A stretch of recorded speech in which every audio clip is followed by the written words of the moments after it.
Struggles with drugs and alcohol, fears of going outside, and postpartum depression. These are just a few of the public challenges the cast of Remember the Titans have gone through. I'm supposed to wear myself out for the team? What team? Though Remember the Titans took place decades in the past, many of the issues depicted in it are still happening in real life. Wood Harris, who played Julius Campbell in the movie, experienced discrimination while working on the film. In a 2020 interview with GQ magazine, Harris and fellow castmate Ryan Hurst recalled a meeting during filming where they were treated differently by an unnamed white woman. Hurst recalled, Harris said, "Just watch how she treats you. Watch how she treats me."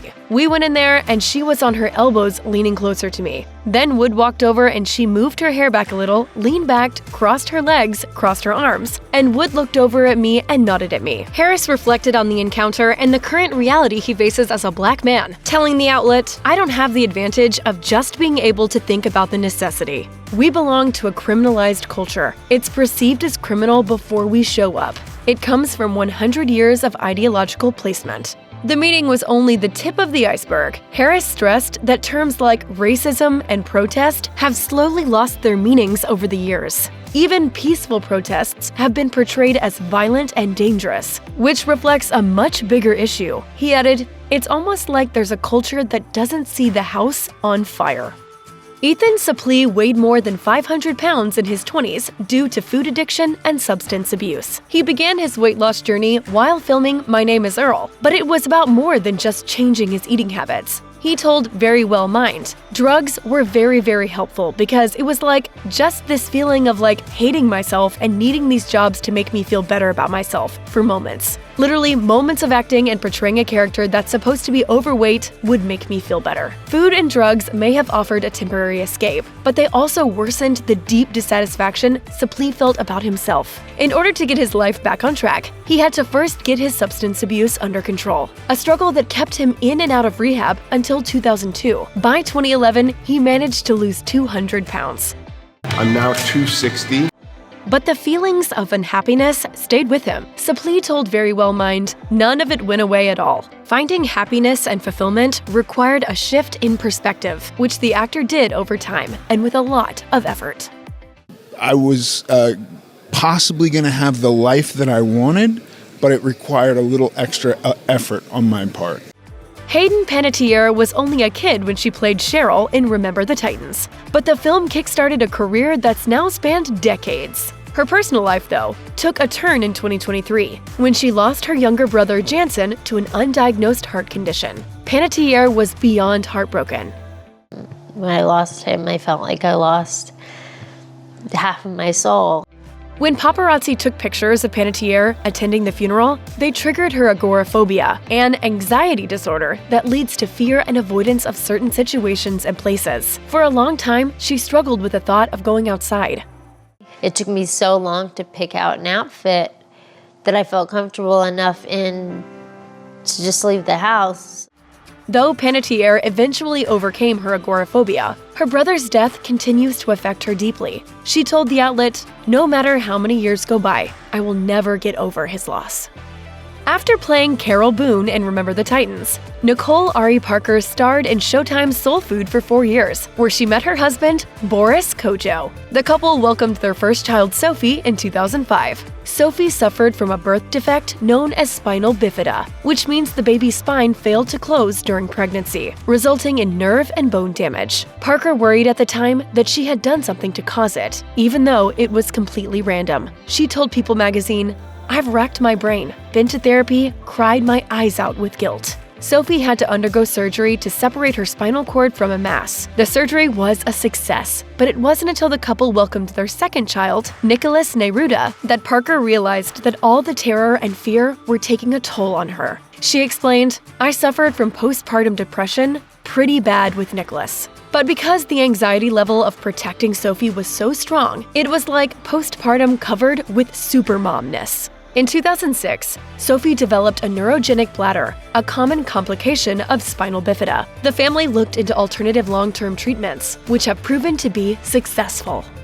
Greg Allen Williams, who played Coach Paul Doc Hines in the film, is no stranger to getting into the heads of his characters. Usually, this ability comes as a strength, but it backfired when Williams took on the role of Robert Mac McCready, a man who abuses children, in the drama series Greenleaf. The experience of getting into Mac's head made him deeply uneasy. When he sees a victim, I have to see and think about that other human being in that way, and that's not comfortable. After playing Mac, Williams had a hard time looking at himself. He said in an interview for OWN, "Very often, fans they see you on the street. They want to take pictures, and you're trying to make sure you're not too close. Because, you play Mac, and Mac is a creep. And you want to make sure that people understand that you're not a creep, and that's not a lot of fun." He's an abusive character and a very, very selfish character. To Williams, Mac wasn't just another TV villain. This is a guy who really exists in the real world, in the lives of millions. Williams was reminded of the sufferings and pain of real-life victims constantly while playing the character. And while he's thankful for the opportunity, it wasn't a role he would likely play again. I'm Herman Boone. I'm the new assistant coach.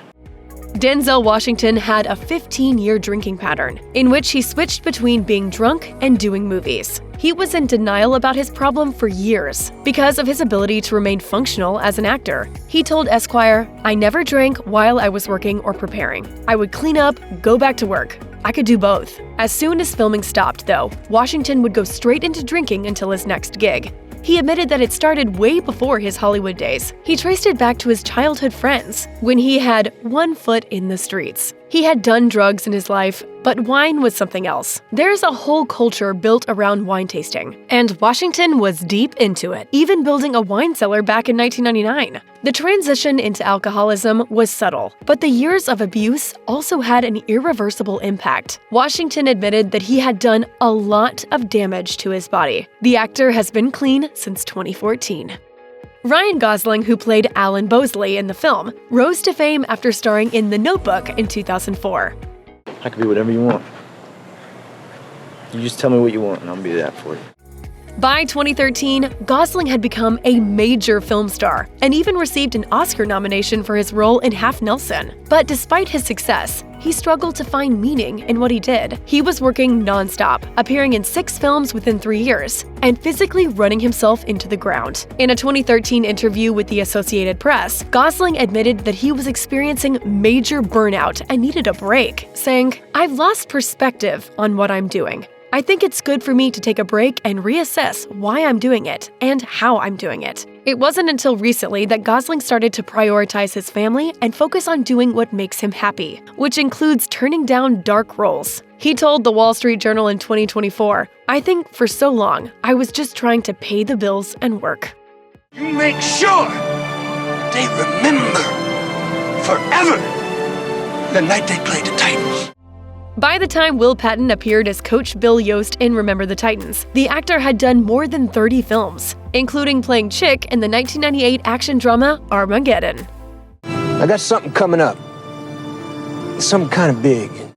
But even though Patton is a well-known face in the industry, he rarely gives lengthy interviews due to his severe anxiety. He told the New York Times, "In a way, I feel completely frightened of dealing with other human beings at all. Yet here I am, sticking my face in front of a movie camera all the time." While some pursue acting for either passion or fame, for Patton, acting was his only way to connect with another human being. He told Garden and Son, "From an early age, I couldn't communicate with anybody unless I was on stage. Some people have almost a kind of sickness, which leads them to help by acting. Mine came out of shyness."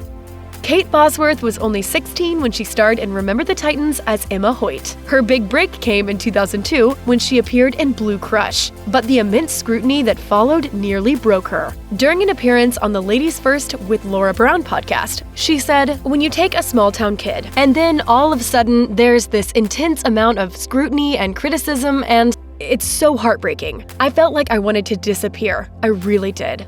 According to Bosworth, the lowest lows came after her breakout. I was losing a lot of weight because I was really under a lot of scrutiny, and I was so stressed and spun out that if you see images of me then, it's like seeing someone under duress. She recalled being alone and helpless in that situation, not knowing how to communicate her struggles to friends and family. She added, "I think that a lot of times people in the spotlight get this sort of thing like, well, that's what you chose, and that's what it is." Ryan Hurst played Gary Bertier in Remember the Titans. After the movie, he joined FX's Sons of Anarchy and formed a close bond with the cast, much like their characters did on screen. So when his character's death came in Season 5, Hurst begged the show's creator, Kurt Sutter, to keep him on. He told Entertainment Weekly in 2012, "I couldn't stop crying. I tried to talk him out of it." The actor recalled going through the Kubler-Ross stages of grief and had a hard time moving on. His co-star Charlie Hunnam even revealed that Hurst reached out to him on a sleepless night. Hunnam recalled, "In an act of desperation, he found himself online at 4 in the morning. He said there were 1,000 books to help actors with character development, but not one on how to kill the when you're done." Eventually, the main cast gathered for a final farewell and cut Hurst's beard as a way to say goodbye. Donald Faison's portrayal of P.D. Jones in Remember the Titans was one of the rare times the actor played a character with a full head of hair. Faison is known for his signature bald look on the long-running medical comedy series Scrubs. He also shaved his head for the 1995 classic teen movie Clueless. Because I'm keeping it real. Because I'm keeping it real. In real life, however, Faison struggled with hair loss and baldness. He told The Cut in 2016, "I shave my head so I don't look like I'm balding. The trick is to cut it off before anybody sees it's falling off." While he intended to hide the visible change of his hair loss, the actor has been vocal about his struggle. He shared an Instagram post of himself holding a razor in 2016 and wrote, "To my balding-headed people, the struggle is real."